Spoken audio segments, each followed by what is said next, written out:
Can't even afford a decent pair of shoes. Rachel, guess nothing's changed since you left home. My father's voice cut sharply through the high-ceilinged lobby of Summit First Bank, each word shaped for maximum public impact. Conversations around us faltered as people turned. I tightened my grip on the strap of my messenger bag, grounding myself. The sting of old humiliation rose in me, familiar, but no longer overwhelming. I steadied my breath. I refused to give him the reaction he wanted. The place gleamed with corporate authority glass walls, polished fixtures, the low hum of transactions being processed. People moved with the quiet assurance of those used to being taken seriously. I felt the contrast acutely, not because of what I wore, but because of the years spent hearing the same refrain at home that Rachel Cole lacked direction, lacked promise, lacked everything. I glanced down at my shoes, the worn canvas sneakers I'd owned for 6 years. The fabric had softened to a fragile, familiar texture. The soles had thinned to almost nothing. They had carried me through job interviews midnight, deadlines, grocery runs when my bank account barely held enough to stay afloat. They were the one witness that never judged me. Why did they always cling to that idea? Why did being his daughter mean standing permanently in Ethan's shadow no matter how hard I worked? The comment about my shoes was only the latest performance in a long pattern. Harold Benton, the branch manager, approached with professional detachment. His attention flicked briefly toward my father's tailored suit, then toward me. I registered the quick assessment, the distracted glance of a man deciding whose needs would take priority. I'd seen it for years in many forms. Beside my father, Ethan folded his arms with smug expectation. He leaned in just enough for others to hear. Let me guess $2 in there if she hasn't spent it all on coffee. Someone behind us shifted with discomfort. Public tension makes people uneasy, and my family excelled at creating it. I could have spoken. I could have recited the explanations I once practiced in childhood proofs, evidence rational defenses. But I had learned that any explanation would be twisted into a flaw, another example of me being difficult. Silence protected me far better now. My purpose today was simple: raise my transaction limit before a major corporate transfer landed. 6 years of work, real measurable work, were finally converging into something substantial. Not one of them knew. You know, my father continued, his voice rising again, some children never figure out real life. Almost 30, still acting like she's in a dorm room. I let the words pass through me. That version of me, the one he clung to, hadn't existed for years. Harold gestured toward his station. If you'll come with me, I can look up your account. I followed. My father and Ethan trailed close, eager spectators. ID and account card, please, Harold said without looking up. I passed them to him. He typed his movements brisk and practiced. My heart beat steadily, not from fear but from anticipation, not from dread but from the certainty that today marked a turn they never saw coming. My father leaned in, lowering his voice with feigned concern. This is going to be embarrassing. I told you to let me manage your finances. I focused instead on Harold's expression. The first signs of hesitation flickered across his face. His fingers paused over the keyboard. His brow furrowed slightly. This may take a moment, he said quietly. Ethan smirked. Here we go. I said nothing. I didn't need to defend myself anymore. My work, the years of quiet labor, the sacrifices and choices would speak soon enough. Harold blinked at the screen. Then he looked at me, and the shift was unmistakable uncertainty, recalibration, something beginning to crack his assumption. Miss Cole, he said finally, I'm going to need to verify a few things before we proceed. The account data is more complex than I initially anticipated. My father pounced. Is her account frozen? I knew it. But Harold wasn't listening to him anymore. He was looking at me, really looking, as if seeing someone he hadn't expected. And I felt the first crack forming in the narrative my family had built around me for 30 years. Harold picked up the phone and dialed an internal extension. His voice was low controlled, but I caught fragments. Verification protocols, tier classification, requires secondary review. The tension rippled outward, drawing the attention of the surrounding tellers. A small crowd didn't form, but the air changed. People can always sense when a routine moment becomes something else. My father exhaled sharply. Harold, what's the problem? This shouldn't take long. Her account isn't complicated. Ethan edged closer, but his smug confidence from earlier had thinned. Instead of mocking me outright again, he leaned toward my father. Something's off. Maybe the bank's system glitched. His voice tried for smugness, but landed somewhere uncertain. I noticed the shift in him. For a moment, just a flicker, Ethan looked almost uncomfortable, not sympathetic, not yet. But the script wasn't going as expected, and Ethan had always cracked the moment the script changed. Harold hung up the phone. Miss Cole, I need additional documentation verification of your address, Social Security, and recent business activity. I handed him the folder before he finished listing the items.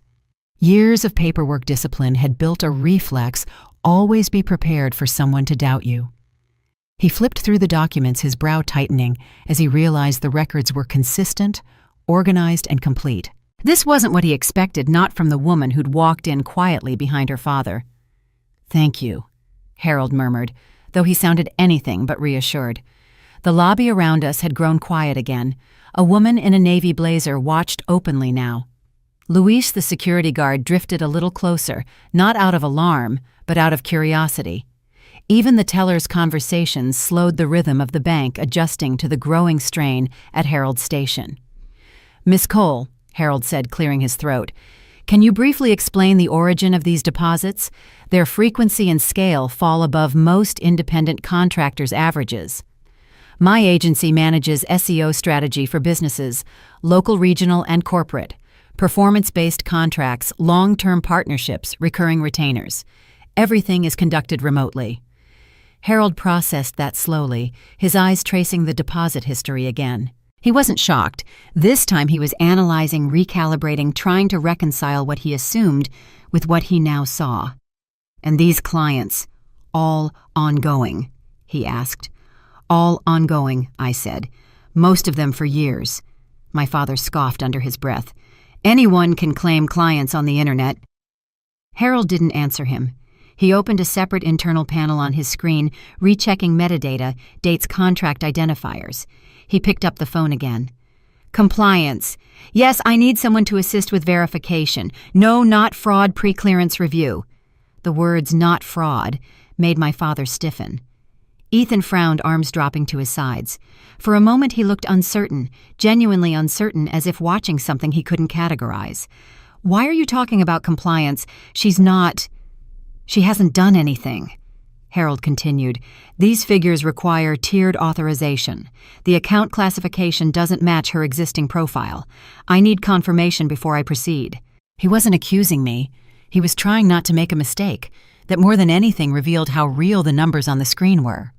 When he hung up, Harold looked at me with something new in his expression, not the dismissive glance from earlier, but a kind of cautious recognition. Miss Cole, if the upcoming transfer is as large as the system indicates, you'll require a higher operating limit. It appears your account has outgrown the standard tier. My father blinked, visibly thrown.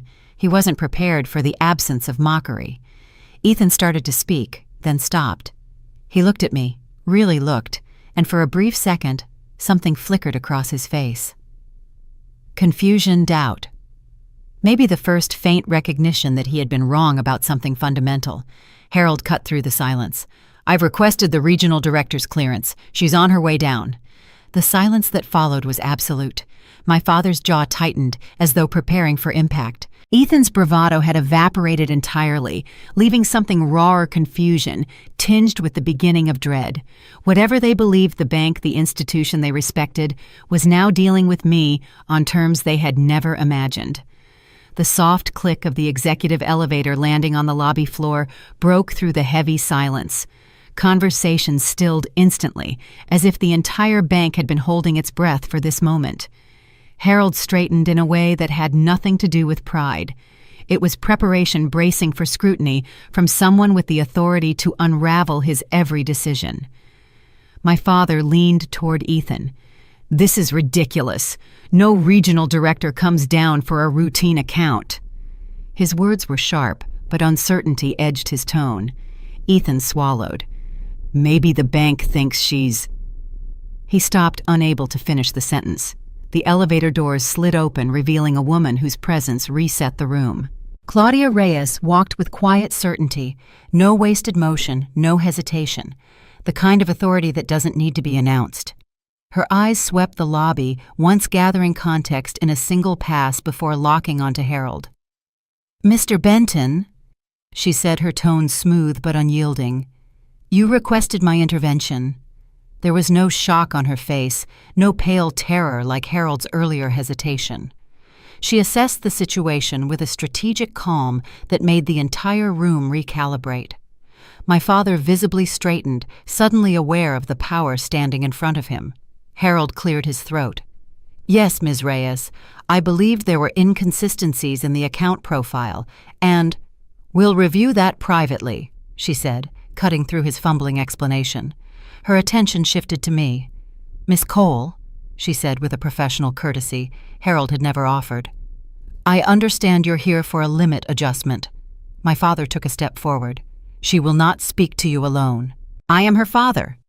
Claudia lifted a hand, a gesture neither rude nor dismissive, but absolute in its authority. "Account matters are confidential. Only the account holder may participate." The words struck my father harder than any reprimand. For decades he had held himself as the arbiter of what I was capable of, the final authority on my choices. Hearing someone in power declare a boundary he could not cross carved a fracture down the center of his certainty. "Miss Cole," Claudia said, her voice steady, "please follow me." I rose, passing my father without a glance. His hand twitched as if to stop me, but Luis, the security guard, subtly shifted position, a silent indication that the rules had changed. Inside the consultation room, Claudia gestured for me to sit, while Harold hovered behind her, a man awaiting a verdict. She pulled up my account with a confidence born of expertise, not assumption. Her eyes scanned the data page after page, each movement measured. She wasn't shocked. She was analyzing the financial pattern of someone whose business had outgrown the assumptions placed upon her. "Your revenue history is strong," she said, her tone purely factual. "Diversified income streams, consistent quarterly growth, and projected wire activity consistent with a corporate contract." Harold shifted. Claudia didn't look at him, but the air around him chilled. "What prompted your escalation?" she asked quietly. Harold hesitated. The account didn't match the expected profile for a customer of her." He stopped, realizing the trap in the words. Claudia turned her head slightly. "Of her what?" Silence. The kind that exposes the truth more effectively than accusation. "This is not a system issue," Claudia said, closing the tablet. "It is an issue of assumption." She faced me fully. "Miss Cole, I apologize for the treatment you received. You are entitled to confidentiality and respect, and neither was upheld today." The words pierced deeper than the apology itself. Respect, something my family had denied me long before Harold ever saw my name on a screen. I looked down at my worn-out shoes for a moment. They had carried me through 6 years of building something real. They had absorbed every dismissal, every doubt, every late night. And now in this room with this woman acknowledging my worth, they felt lighter somehow. "We'll finish your limit adjustment now," Claudia continued, "and we will correct the internal error that led to this situation." She did not mean a software error. From the glass partition I could see my father watching his posture, rigid, his expression struggling to reconcile the scene unfolding before him. He had come here to witness my humiliation. Instead, he was witnessing the collapse of the narrative he had built around me. Years of dismissal were dissolving in real time. Claudia finalized the adjustment. "The regional director is the highest authority at this branch. Moving forward, your account will be handled accordingly." "Thank you," I said quietly. She nodded. "You built something credible, Miss Cole. Don't shrink simply because others fail to see it." Her words landed with the clarity of truth. When she opened the consultation room door, Harold remained behind small in the shadow of his mistake. But my father was waiting. Not triumphant, not mocking, staring as if he no longer recognized the daughter he had spent years underestimating. And I simply stepped past him into the widening space between who I had been and who I had finally become. The lobby outside the consultation room had gone unnaturally still. Even through the glass partitions, I sensed the shift, an entire bank recalibrating around the realization that its assumptions no longer fit the situation unfolding inside. Claudia led us to a second consultation room, larger, more private. She closed the door behind us with a deliberate quietness, the kind that signaled the beginning of something definitive. She took the seat across from Harold, her posture composed but unyielding. "Mr. Benton," she said evenly, "walk me through your decision from the moment Miss Cole approached your station." Harold's hands tightened around the pen he held. She requested a balance verification and a limit adjustment, routine. But when the account data displayed, it didn't align with the expected profile. "And what definition of expected did you apply?" Claudia asked. He hesitated, not because he lacked an answer, but because the answer now carried consequences.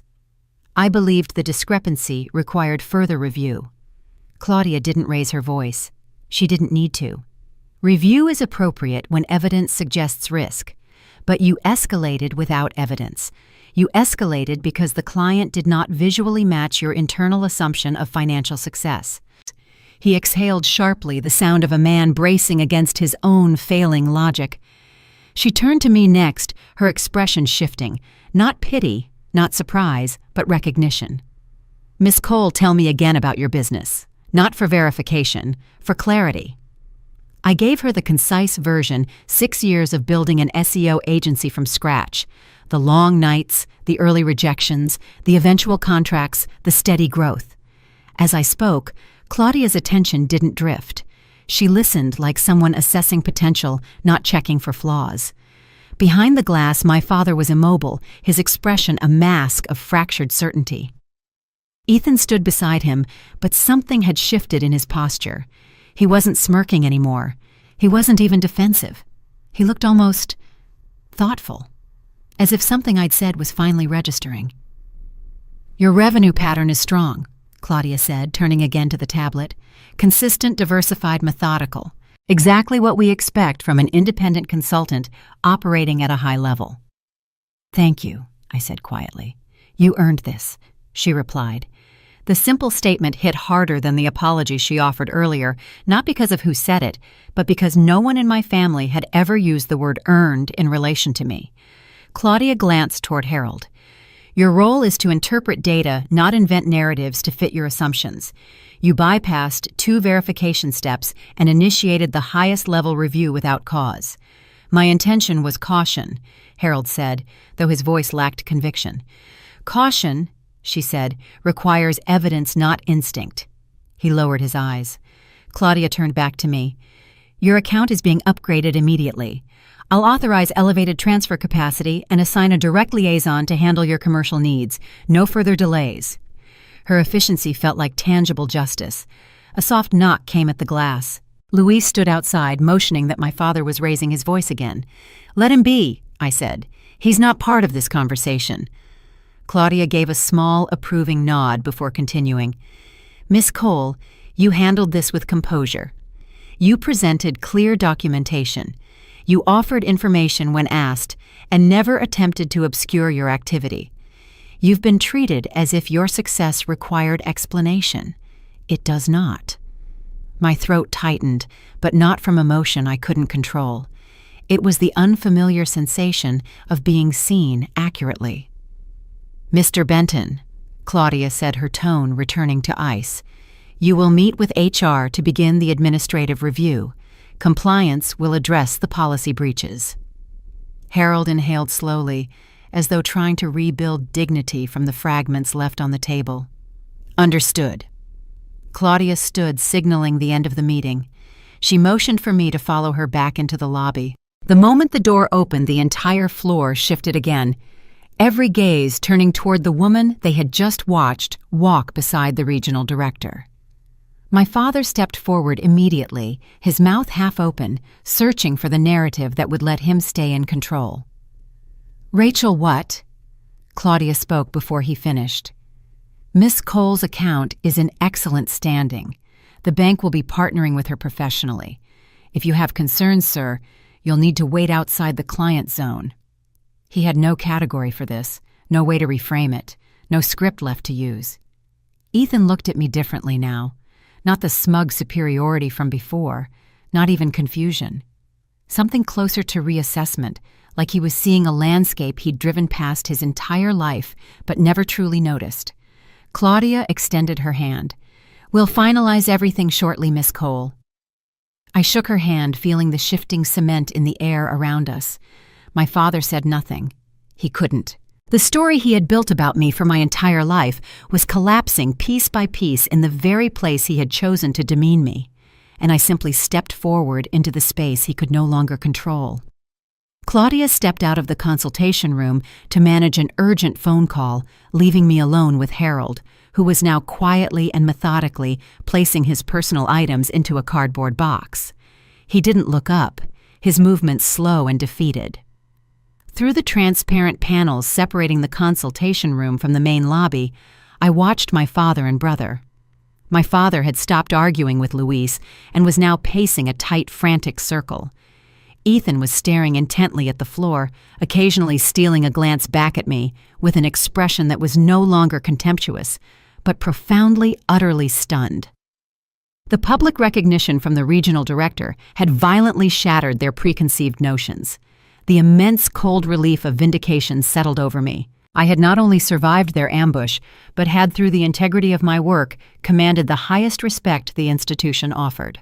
Claudia returned her executive calm, completely restored. She avoided looking at Harold. "Mr. Benton has been placed on administrative leave, pending a full review," she confirmed, taking her seat. "The findings of Miss Cole's account are clear. All funds are legitimate earned revenue, and the level of scrutiny was entirely unwarranted and based on improper profiling." "Thank you," I said. "I appreciate the transparency and the commitment to policy. As for the compensatory gesture, we are formally offering you our highest business tier amenities, dedicated commercial account support, waived transfer fees, and prioritized executive service for 1 year complimentary. It is a material commitment to apologize for the experience and to show our seriousness about our new partnership." I nodded, accepting the tangible proof of their recognition. The financial value was significant, but the real prize was the public, undeniable retraction of the bank's initial dismissal. "I am also authorized to formally present the consulting opportunity." Claudia continued, her tone shifting to crisp business development. "Our current digital engagement strategy requires a specialized SEO audit and long-term implementation plan to compete with rising financial tech firms. I reviewed your portfolio. Your results in scaling regional client visibility are exactly what we require." She slid a detailed project brief across the table. I absorbed the scope, an 18-month contract overseeing digital strategy for an organization with substantial national reach. The compensation package was designed to attract a highly specialized consultant, far exceeding anything I had previously charged. It was an investment based entirely on trust in my competence. "This is highly impressive," I replied, maintaining a steady professional demeanor. "I am confident I can meet these objectives." "We are confident you can too. We want you. Consider the contract fundamentally yours contingent on your formal acceptance of the legal terms." Harold, finishing packing his box, looked up, his expression a defeated mixture of professional shame and quiet, undeniable awe at the scale of the contract being offered to the woman he had just profiled. I stood and walked over to the clear glass wall. My father was now arguing intensely with Ethan, his hands slicing the air in desperate search of a rational explanation for what he had just witnessed.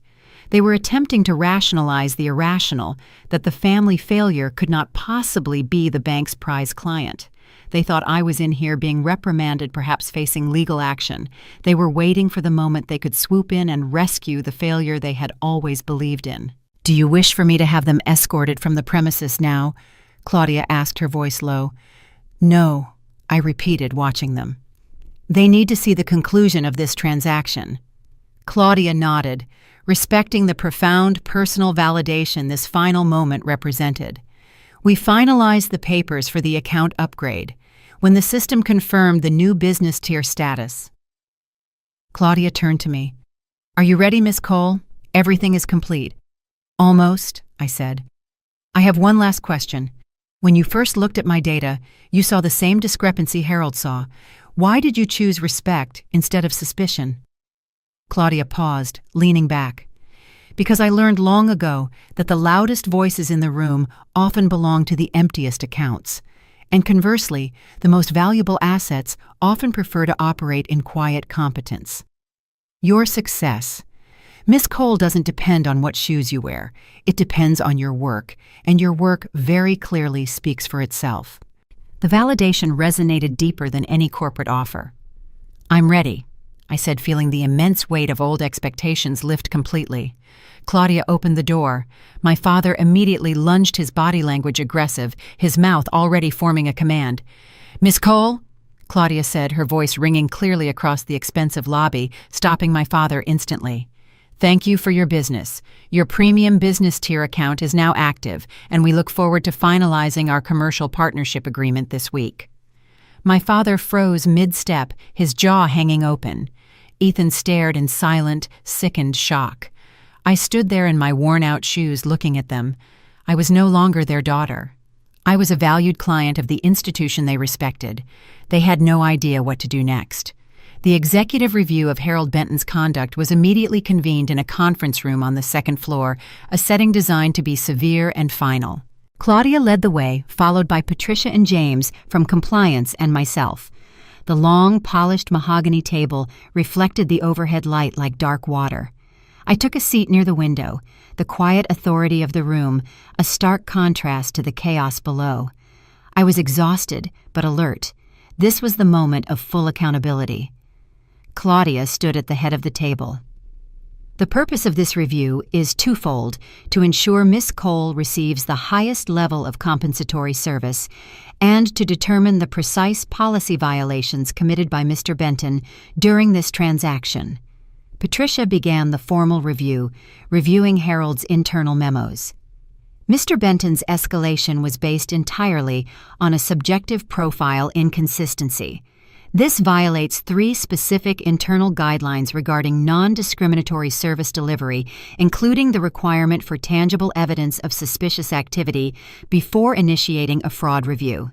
James, the mid-level manager, who had initially offered a tepid defense for Harold, shifted uncomfortably in his seat.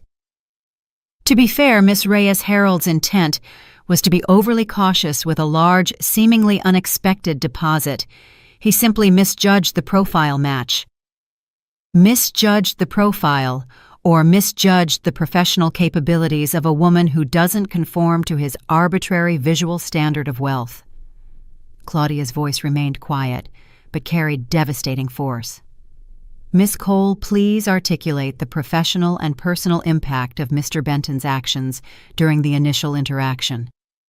I leaned forward, choosing my words precisely.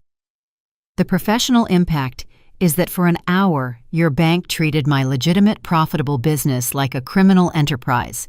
This forced delay potentially risked a large wire transfer that was scheduled for tomorrow morning." I continued, letting the personal offense resonate. "The emotional impact is the reinforcement of a message I have received my entire life, that my efforts are suspect, my success is conditional, and my professional worth is decided by a man's arbitrary judgment. I maintain meticulous records precisely because I knew a man like Mr. Benton would eventually question me. He wasn't being cautious. He was actively attempting to put me back in the box my family built for me." The silence that followed was profound. Patricia's pen scratched audibly on her pad as she transcribed my statement. "Your procedures are meant to be a safeguard," I concluded. "When they are weaponized by personal bias, they don't protect the bank. They actively perpetuate the very discrimination the bank claims to reject. Mr. Benton's failure was a failure of professional character, not simple diligence." Claudia concluded the official review. "The findings are unambiguous. The conduct exhibited was discriminatory, violated core policy, and constitutes gross professional negligence. Mr. Benton's suspension is confirmed pending formal termination proceedings." The vindication was sharp. It was the system finally and definitively working in favor of the meritocracy I believed in. Claudia waited for Patricia and James to gather their files and exit the room. "Miss Cole, the bank wishes to move forward. Beyond the business tier upgrade, we are prepared to offer you the full SEO contract without further tender. This is a highly valued engagement for us, and we are offering the upper band compensation package. She pushed the folder closer. We require a strategist who understands the market and can deliver results. Your performance portfolio clearly establishes you as that person, and your integrity under pressure has confirmed our decision. The financial offer was staggering, a massive investment in my future. I will require 48 hours to review the full legal terms, I said, maintaining my composure. But conceptually, I accept this professional partnership. Take the time you need. We will hold the terms firm. Claudia stood her respect, now unqualified and absolute. Thank you, Miss Cole. You have done more to enforce accountability within our walls today than any internal audit ever could. I stood and gathered my portfolio. Looking out the expansive windows, I could see the city stretching below me, a city that no longer intimidated me. My family was still waiting down there, small figures irrelevant to the executive decisions being made up here. I was no longer just proving them wrong. I was now building a future that fundamentally operated outside the orbit of their judgment. The executive elevator descended with a soft, swift hum, carrying me away from the hushed severity of the second-floor review. When the doors opened onto the main lobby, the tension was immediate and absolute. Every head, customers, tellers, security turned in synchronized recognition. I stepped out accompanied by Claudia Reyes, whose presence alone instantly elevated my status beyond question. The transition from suspected customer to valued client was physically palpable. I was no longer an inconvenience. I was an untouchable asset protected by the highest echelon of the institution. My father, who had been anxiously monitoring the elevator, immediately surged forward, his urgency overriding the security guard Luis's attempt to halt him. "Rachel, what in God's name happened up there?" His voice was hoarse, sharp, with unaccustomed panic. "Are they pressing charges? Did they find the mistake with the wiring? You must have gotten a loan. You need to let Dad fix this." Ethan followed his face a roadmap of confusion and fear. "Just tell us the number, Rach. Why did the regional director come down for you?" I stopped. I didn't need to speak. The silence surrounding me was more effective than any argument. Luis, the security guard, stepped in front of my father, a clear line of defense. His posture was no longer casual. It was respectful and firm. "Miss Cole, as a premium tier customer, you are invited to wait in our private client lounge while we arrange transport and finalize documentation." The deliberate use of premium tier and private client lounge was a precise professional statement. Private client lounge. My father's voice cracked in genuine outrage. He looked around the pristine lobby, searching for an ally. "For her, she doesn't even own a suitable handbag. This is an insult. She drives a decade-old car. All premium tier customers receive the same access, sir," Luis said, utterly unmoved. "That is bank policy." Premium tier. Ethan repeated the reality, finally beginning to sink in. His face went slack. "Since when, Rachel? What is this?" I walked past them without a word. Their frantic questions, demands, and attempts to restore their control fell flat, hitting an invisible barrier of my newfound executive status. The private client lounge was a world apart from the main floor. The thick carpet absorbed sound, the soft light was designed to flatter, and the heavy leather chairs promised stability. It was a space designed to confirm status. I sank into a chair, feeling the weight of the last few hours lift from my shoulders. Luis served me a glass of iced sparkling water with a slice of lemon on a silver coaster. "Is there anything else, Miss Cole? I can arrange a taxi or call your driver." "No, thank you, Luis. I'm fine." He paused, lowering his voice again. "I just wanted to say I'm glad. I saw the way Mr. Benton and your family treated you. You handled yourself with immense grace, especially under that pressure." "Thank you," I said, genuinely touched by his quiet solidarity.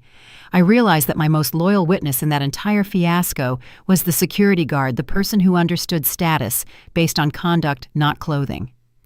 I sat in the lounge watching my family through the secure glass panel. My father was now arguing intensely with Ethan, his hands slicing the air, clearly demanding an explanation my brother couldn't provide. Their distress was total. They were trapped in the humiliating position of waiting on the person they had just publicly deemed worthless. I understood then that their frantic questions weren't about my safety. They were purely about their loss of control. My success fundamentally invalidated my father's judgments and stripped Ethan of his easy superiority. Claudia appeared at the lounge entrance, her face radiating professional assurance. "Miss Cole, we've finalized the paperwork and the transfer limits are active. Shall we conclude this now?" "Yes." We crossed the lobby again. My father lunged, unable to contain himself. "Rachel, we are talking now right here." Claudia interposed herself perfectly. "Sir Miss Cole is finalizing a high-level commercial transaction. You have no legal right to intervene or access her information. I must ask you to stand back immediately. I am her father. I demand information on her business." "Miss Cole," Claudia said, turning her attention solely to me, completely isolating him. "Your financial records are impeccable. Your business management is astute. You are an exemplary customer." My father deflated entirely the full force of Claudia's professional authority, neutralizing his bluster. We completed the final signatures. When finished, Claudia extended her hand, her handshake firm and equal. "It has been a privilege, Miss Cole. We look forward to a long and mutually profitable partnership." I walked toward the exit, my head held high. My father and brother were now silent, their confusion total. The glass doors slid open.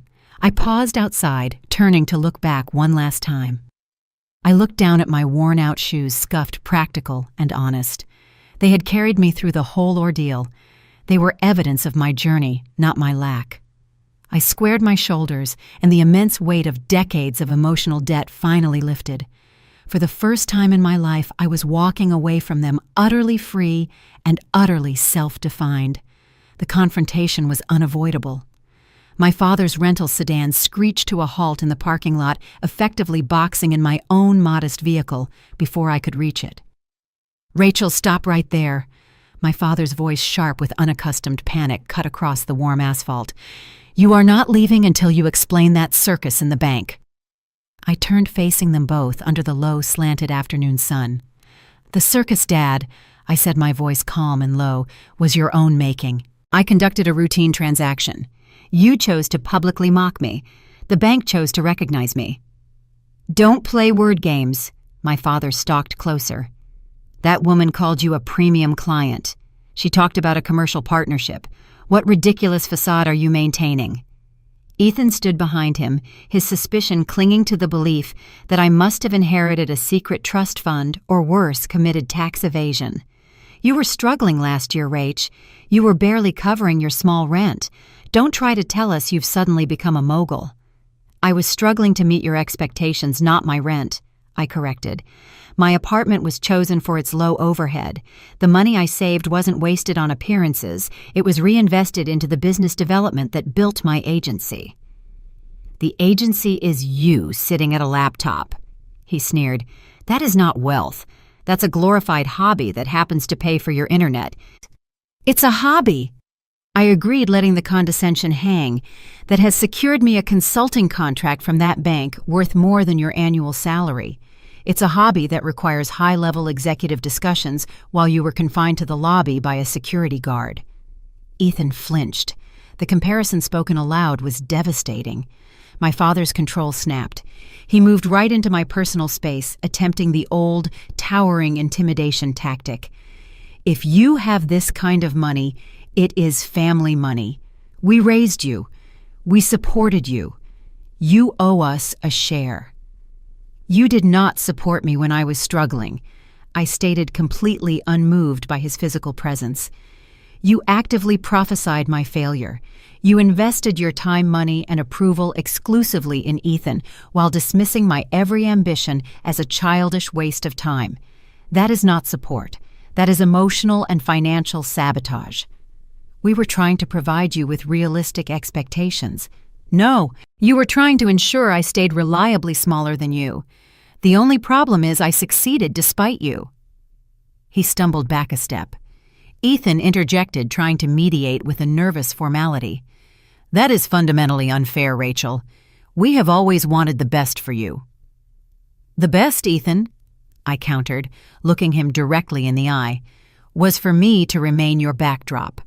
When was the last time you asked about my work, truly listened to my answer, and accepted that I might be competent? You never asked because it was easier to believe I was failing than to confront the possibility that I succeeded without a single ounce of your help." He had no answer. My father, regaining his fury, attempted his final desperate threat. "Don't you dare walk away from me. If you leave now, you forfeit any future assistance from this family. You are cut off." I paused at my car door, turning back one last time. "I have been cut off for 29 years, Dad. I've built an entire successful career in that void. Your lack of support is not a threat. It is a fact of my life.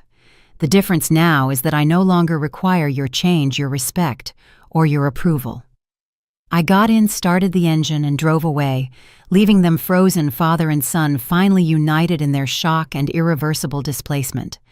I arrived home and sat at my computer. I opened the bank's formal proposal. The numbers were immense, but the true prize was the professional validation.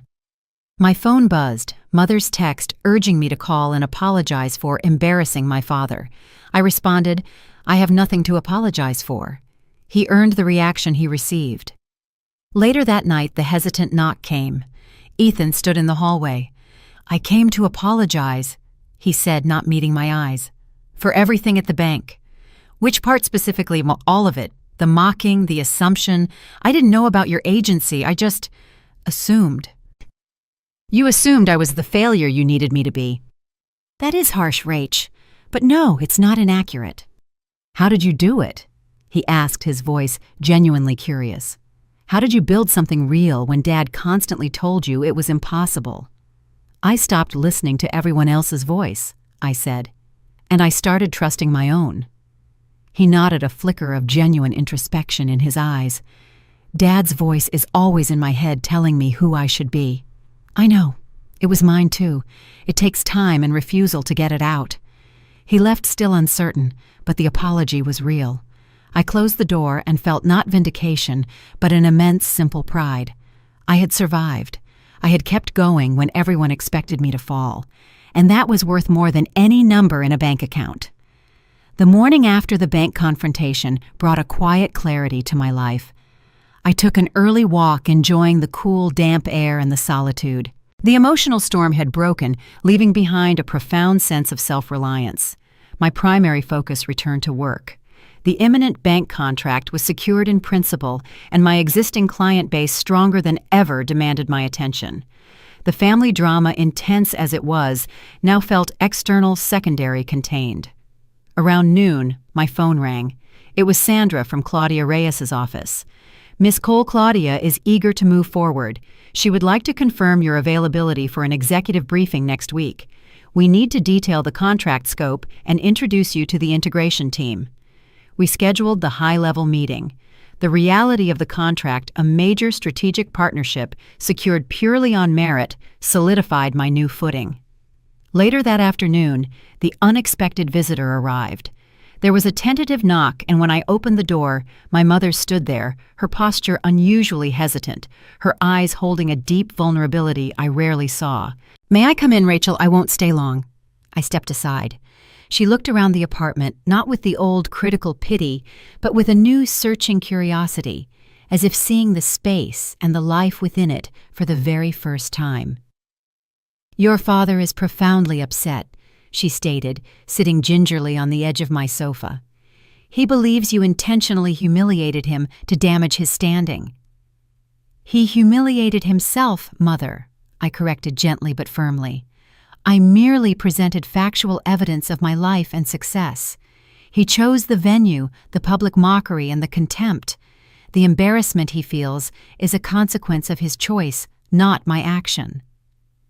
"You know his ways," she pleaded softly. "He feels he loves you, Rachel, in his own difficult way. He just doesn't know how to show it without control. Love does not require a child to shrink for a parent's ego." I stated the words quiet but definite. I needed him to see my worth, and instead, he actively denied it for 3 decades. She looked down at her hands, her voice dropping. I haven't been fair to you. I allowed him to speak over you to diminish you.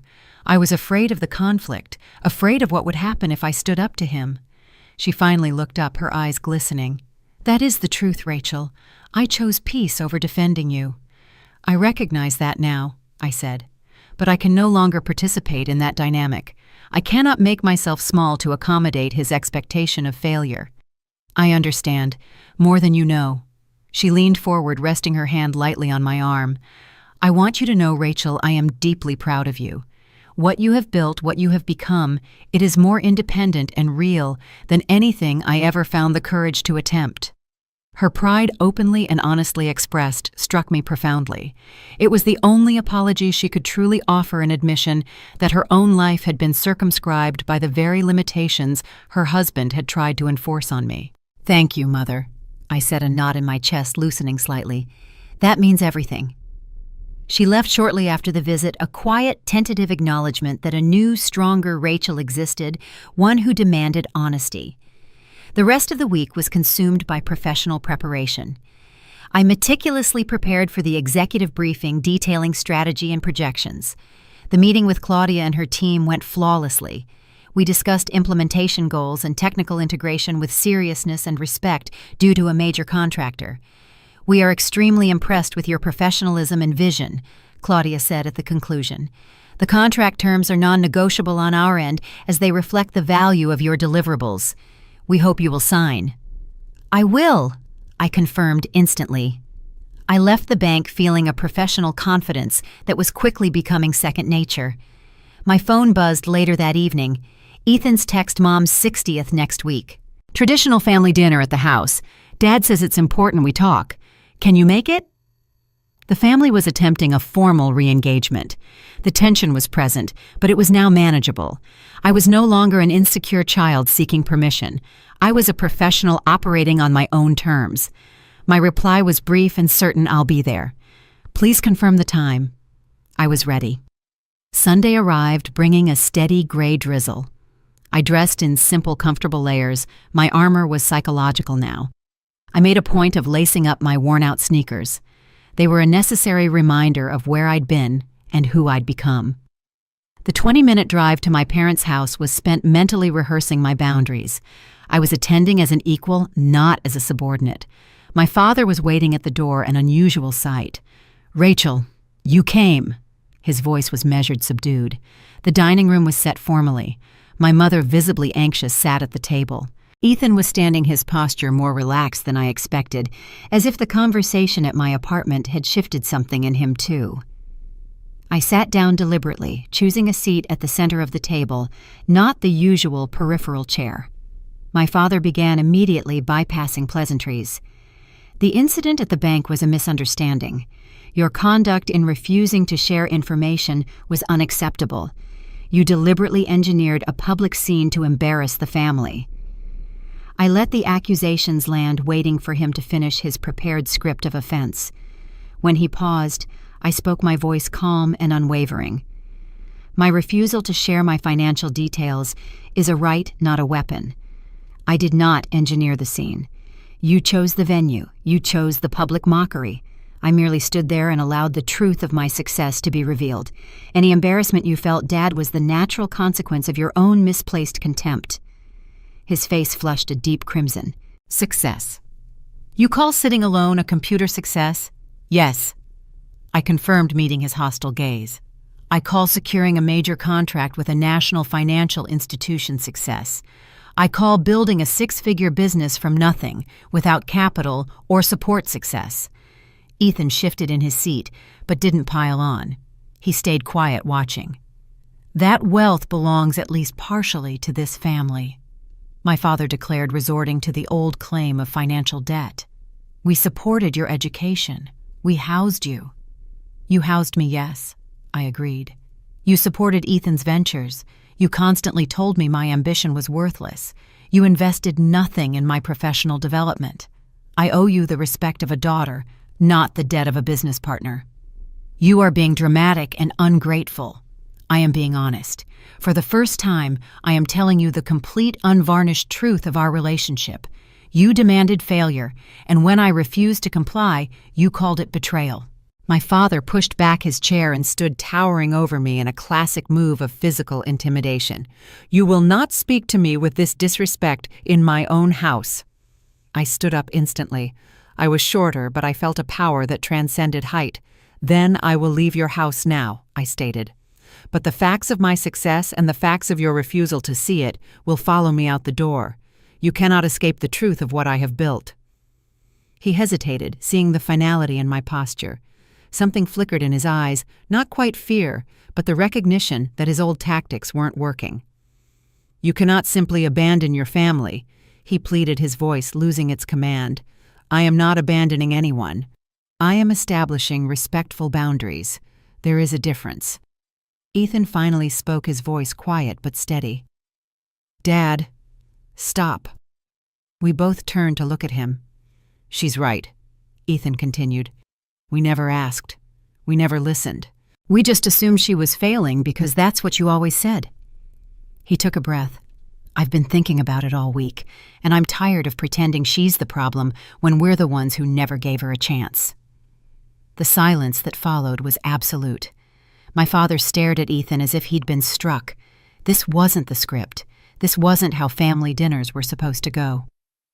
I'm not asking you to apologize right now, I said to my father. I'm asking you to stop pretending I owe you something for succeeding despite you. He opened his mouth to argue, then closed it again. My mother reached across the table and touched his arm. Sit down, she said softly. Please. He sat. Not because he agreed, but because the ground had shifted beneath him and he didn't know where else to stand. I came here tonight because I believe families can change, I said. But change requires honesty, and honesty requires you to see me, actually see me for who I am now, not who you decided I was 20 years ago. My father stared at his plate. He didn't apologize, he didn't agree, but he didn't argue either. It wasn't a resolution, it wasn't healing, but it was the first moment of silence that felt like possibility instead of defeat.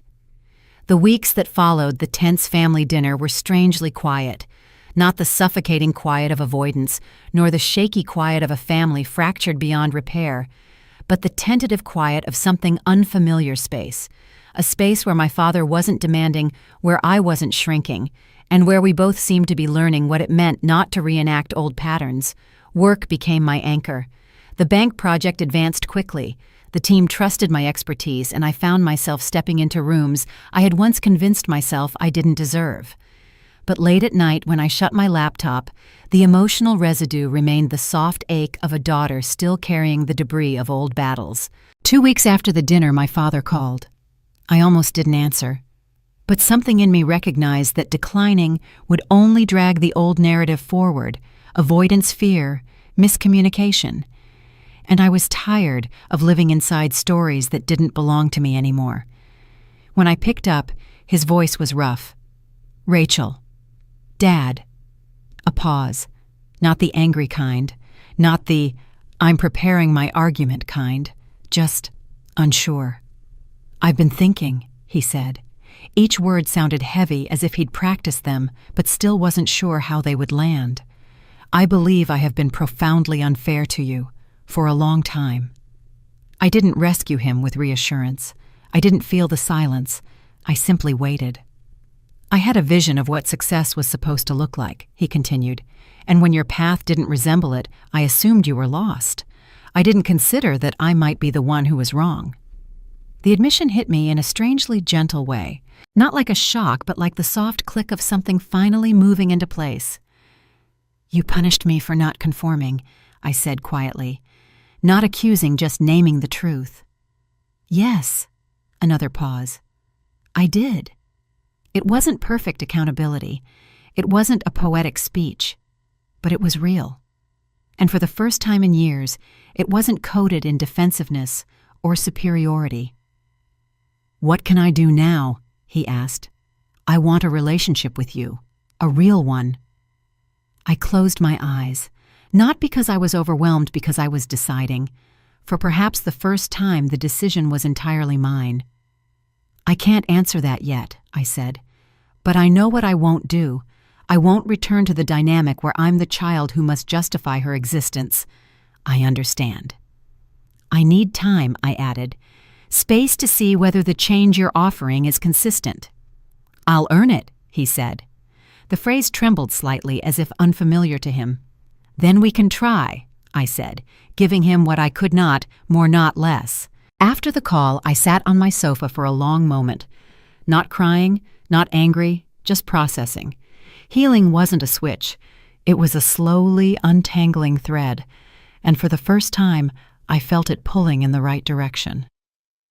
A week later, my father called again. "I found an article about SEO," he said awkwardly. "I didn't understand most of it, but I thought maybe you could explain it to me sometime." It was small, almost comically small, but it was an effort. "Sure," I said. "We can talk about it." But healing isn't linear. 3 weeks after that first apology, I visited my parents' house for a casual Sunday lunch. The conversation started well enough. My mother asked about the bank project Ethan mentioned he'd been reading about digital marketing, but then my father made a comment. "You know," he said, cutting into his steak, "if you'd told us about your business earlier, we could have helped. I have contacts. I could have opened the doors." The old reflex flared in my chest. The assumption that I needed his help, the implication that my success was incomplete without his involvement. "I didn't need your contacts," I said carefully. "I built this myself. I'm just saying," he continued, not hearing the edge in my voice. "Family should support each other. You could have come to me." "I did come to you," I said. "Years ago, you told me I was wasting my time." He waved his hand dismissively. "That was different. You weren't serious then." "I was always serious. You just didn't believe me." The table went quiet. My mother looked down at her plate. Ethan shifted uncomfortably. My father's jaw tightened. "I'm trying here, Rachel. Can't you see that—" "I can see that you're trying," I said slowly. "But trying doesn't mean rewriting history. It doesn't mean pretending you supported me when you didn't." "So what do you want from me?" His voice rose slightly. I apologized. "I'm making an effort. What more do you need?" I set down my fork. "I need you to stop acting like your effort erases what happened. It doesn't. We can move forward, but we can't pretend the past didn't exist." He stared at me, frustration, and something else, maybe shame, flickering across his face. "This is exhausting," he muttered. "Yes," I agreed. "It is, but it's also necessary." He didn't respond. The meal finished in uncomfortable silence. When I left, Ethan walked me to my car. "That was hard to watch," he said. "It was harder to live through," I replied. He nodded slowly. "He's trying, in his own broken way." "I know, but trying doesn't mean I have to accept half measures." Ethan was quiet for a moment. "For what it's worth, I think you're handling this better than any of us." "Thanks," I said. "That actually means something." The next month came with unexpected growth. My work expanded rapidly. My visibility in the industry rose.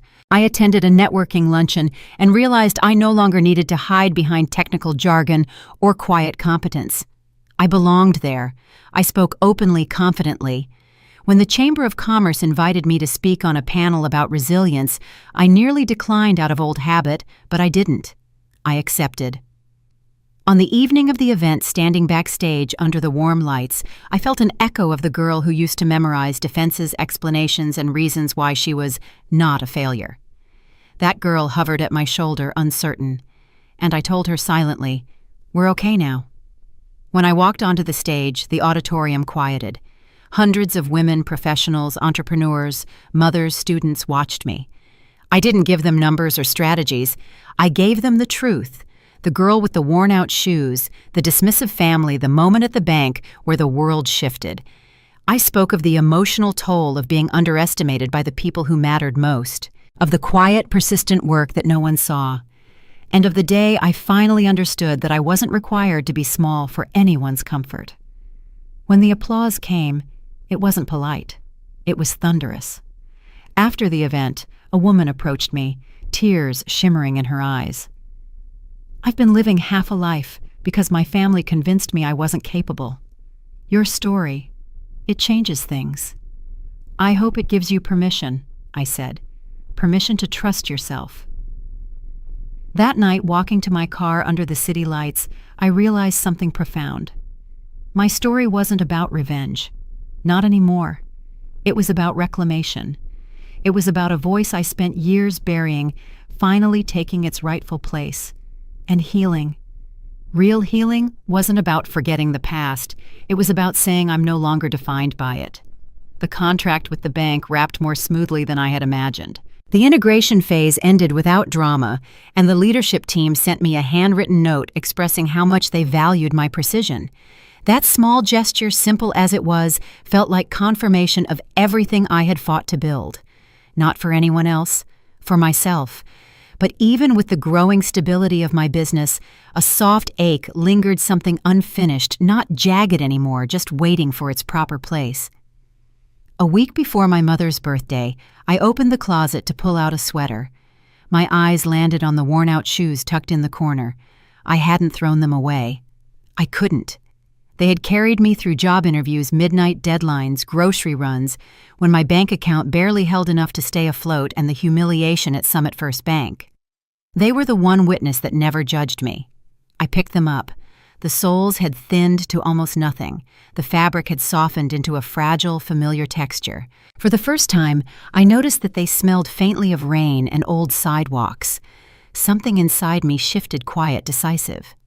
On Sunday evening, I drove to my parents' house. The relationship with my father remained complicated. There were good days and difficult ones, progress and setbacks. But we were trying. Imperfectly, awkwardly, but genuinely trying. I placed the worn-out shoes on the passenger seat. They didn't belong in a closet tonight. They had one more journey to make. The house was warm when I arrived. My mother greeted me with wide, grateful eyes. My father stood nearby, his posture softer than it used to be. He'd stopped trying to control every conversation. He asked questions now instead of making declarations. It wasn't transformation, it was effort. And effort, I'd learned, was the beginning of change. Dinner unfolded gently. The tension wasn't gone, but it had softened into something workable, human. My father asked about my clients, about the speaking engagement, about my plans for the next quarter. The questions were clumsy sometimes, but they were genuine. After dessert, he cleared his throat. "I've been thinking," he said slowly, "about what you said, about how I never asked about your work." I waited. "I still don't fully understand what you do," he admitted, "but I'd like to, if you're willing to explain it to me sometime." It wasn't an apology. It wasn't an absolution. But it was something I'd never expected from him: humility. "I'd like that," I said. When I returned to my car, the street was empty. A soft drizzle had begun to fall, the kind that leaves silver threads floating through streetlights. I looked at the leather boots on my feet, then at the worn-out shoes lying on the seat beside me. A strange certainty settled in my chest. I slipped off the boots. I slid my feet into the worn-out shoes. They felt almost weightless now, as if time had hollowed out the burden they once carried. I stepped out into the drizzle. The pavement gleamed beneath the amber glow of the street lamps. The rain was cool, not harsh. Each drop felt like a memory dissolving. I walked slowly down the quiet suburban street. No audience, no confrontation, just me, the night, and the shoes that had witnessed every chapter I had fought through. As the fabric absorbed the rain, I thought about the girl who once wore these shoes because she had no choice. The girl who accepted mockery because she didn't yet understand her own worth. The girl who stood in a bank lobby while her own father tried to shrink her into invisibility. I wasn't walking away from her. I was walking with her. Because healing isn't a clean cut. It's a merging, a recognition that every painful step had carried purpose. By the time I circled back to my car, the shoes had grown heavier with water. I stood beneath the streetlight and looked down at them, soaked, softened, barely holding together. They had given everything, and I was finally ready to let them rest. I removed them gently, placing them in the trunk, not as trash, as a memory. I put my boots back on, feeling the difference, immediately firm, steady, forward-facing. When I sat behind the wheel, I didn't start the engine right away. I breathed. I realized then that my father didn't need to be fully transformed for my healing to be real. His change, partial and imperfect, was enough to create a space where I no longer had to choose between truth and peace. I could have both. When I reached my apartment, I carried the shoes upstairs, still dripping slightly. I didn't put them back in the closet. I laid them on a towel near the window where the moonlight touched them. They had done their job. Now it was my turn. Before going to bed, I sat at my desk and opened a blank document. Not a blog post. Not a public declaration. Just words for myself. I wrote, "Some journeys don't end with applause. They end quietly at the moment you realize you no longer need the world to understand your path." The worn-out shoes carried me through doubt, rejection, and years of invisible labor. They witnessed every failure and every small victory. They never judged me for what I lacked or what I couldn't yet prove. Tonight, I walked in them one last time, in the rain, alone, and I understood something I couldn't have understood before. The girl who wore those shoes wasn't weak. She was building, and the woman who took them off tonight isn't finished. She's just beginning. I saved the document and closed my laptop. I glanced once more at the worn-out shoes, pale and waterlogged in the moonlight. Their job was finished. Mine was just beginning.